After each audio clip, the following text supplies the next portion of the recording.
So today we're going to be working on the deadlift.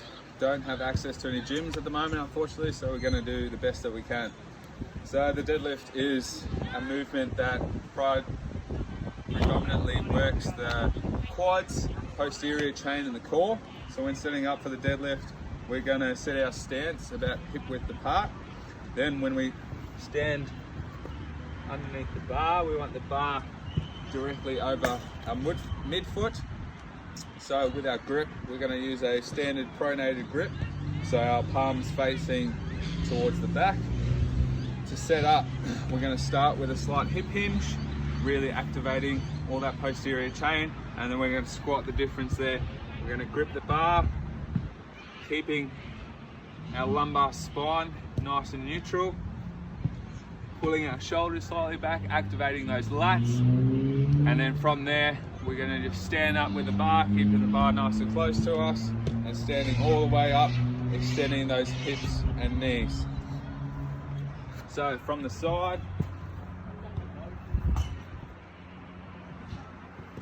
again, standing underneath the bar, getting that bar right over our midfoot, starting with that slight hip hinge.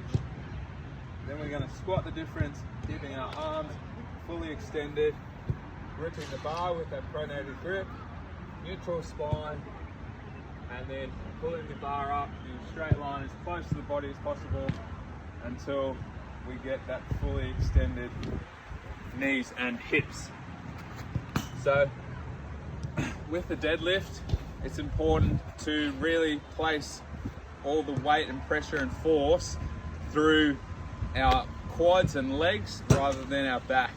So common areas that you'll see are going to be rounding up the back, lifting the bar, and lifting and letting the bar come away from this vertical line, coming away from your center of mass.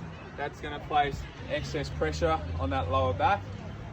So we want to keep that bar over our midfoot, keeping that neutral spine, engaging the lats, keeping the bar nice and close, and standing all the way up. The other error that we're going to encounter a lot is going to be extending the knees first before the hips. So that's going to look like your hips will rise a lot quicker than your knees, and then you'll finish off by extending the hips. Again, this is going to put a lot of pressure and force on the lower back, so we want to think of it as our hips and shoulders are rising at the same rate. So if we start down in our position, bar over the midfoot, our hips and shoulders rise at the same rate.